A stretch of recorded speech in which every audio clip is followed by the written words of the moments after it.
Hola, muy buenas tardes a todos, bienvenidos a un video más de Resúmenes en Telequia.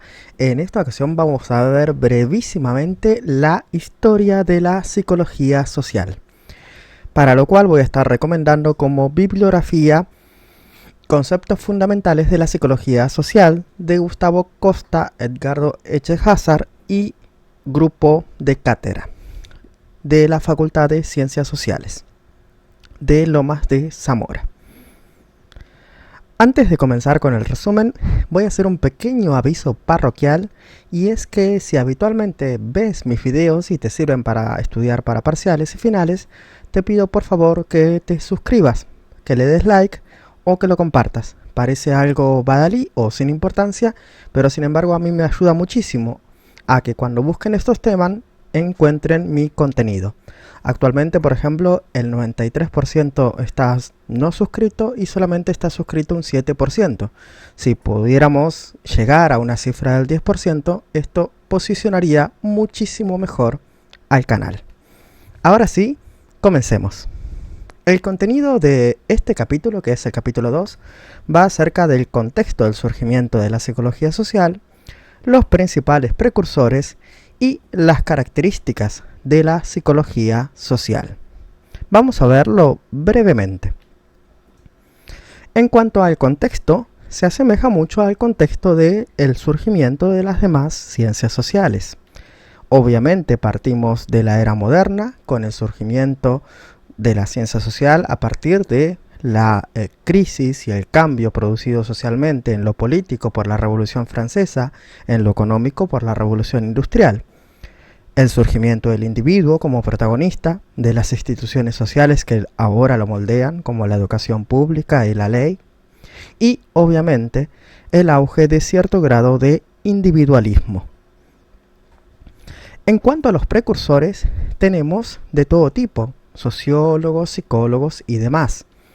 Pensemos por ejemplo en Auguste Comte, quien fue el fundador de la sociología y del positivismo. Si bien él nunca habló de la psicología o de la psicología social en sí, creía que la sociología debía estudiar una nueva ciencia social, es decir, la ciencia de la moral, donde influyen varios aspectos del ser humano, como la biología y la sociología. También podemos encontrar a Wilhelm Wundt, psicólogo que obviamente desde su punto de vista coadyuvado con la antropología postula que precisamente se pueden estudiar a los individuos, pero también a los grupos, a la sociedad y al colectivo. Esto se podría denominar una psicología de los pueblos, de los espíritus, cuyo objetivo es estudiar al individuo en sociedad. El concepto de alma de pueblo o espíritu de un pueblo plantea que un colectivo de individuos es más que la suma de sus actividades psíquicas individuales, es decir, son un sujeto colectivo. También obviamente podemos considerar al sociólogo Emil Durkheim. Se diferencia de Wundt en tanto que plantea que los fenómenos sociales no son únicamente fenómenos psicológicos individuales, sino que precisamente son fenómenos sociales, es decir, que se explican mediante lo social, es más que la suma de sus miembros. Estos fenómenos son leyes, regularidades, costumbres y conductas socialmente aceptadas. Recuerden la definición siempre de hecho social: formas de actuar, sentir y pensar externas al individuo y que se le han impuesto coercitivamente. Habla también entonces de esta coerción moral que ejerce el hecho social y determina los hechos sociales presentes en un grupo. Vamos, la moda, los gustos culinarios, los valores, la ética, etc. Recordemos que también para Durkheim la sociología es un estudio de la moral de los pueblos. También obviamente no podemos pasar por alto a Le Bon. Ya saben que es este autor que cita a Freud en La psicología de las masas y Análisis del yo, donde se plantea por qué la masa actúa de forma distinta al individuo. La masa se anima a cosas que el individuo no se anima.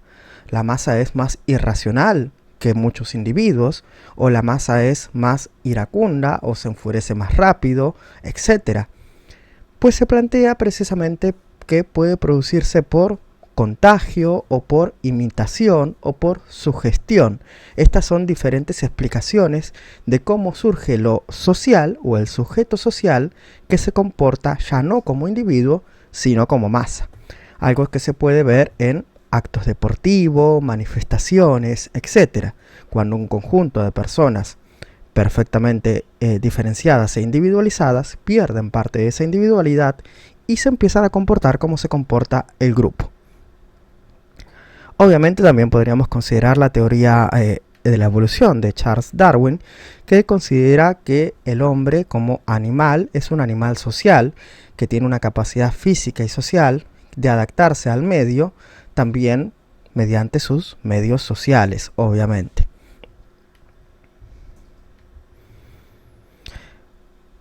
Por así decirse, el comienzo en sí de la psicología social lo podemos atribuir recién en el siglo XX, más allá de estos precursores del siglo XIX, fundamentalmente entre las décadas del 20 y del 30. Si bien estos orígenes están en Europa, fue en Estados Unidos donde se logró un mayor desarrollo a partir de la década del 30, surgiendo tres vertientes con tres características. Hay un enfoque claramente individualista, un enfoque que podríamos llamar conductista, hay un enfoque que se podría considerar como un acento más bien en el estudio de los grupos y de los procesos psicológicos grupales, y un tercer grupo que es, por así decirse, el énfasis en la sociedad y en las investigaciones más bien de carácter antropológico.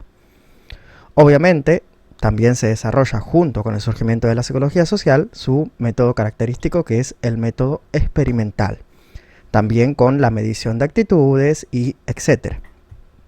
Luego se va a desarrollar el estudio de las actitudes y cómo influencian en los individuos y cómo estos se adaptan a los grupos a los que pertenecen. Otra categoría importante es que podríamos diferenciar las ramas de la psicología social según se suscribiesen a posiciones más bien psicologicistas o más bien sociologicistas, es decir, si hay una explicación psicológica individual o una explicación sociológica grupal. Si quieren más videos de psicología social, obviamente déjame tu like, eso me hace saber que te gusta este tipo de contenido, y te voy a estar dejando acá en pantalla finales las demás capítulos del libro que ya he resumido, como por ejemplo el experimento Milgram y las actitudes. Hasta aquí nuestro brevísimo, curioso y caótico repaso del día de hoy. Si te ha gustado, por favor, compártelo, de esa forma me ayudas muchísimo en la divulgación de este canal de psicología y ciencias sociales.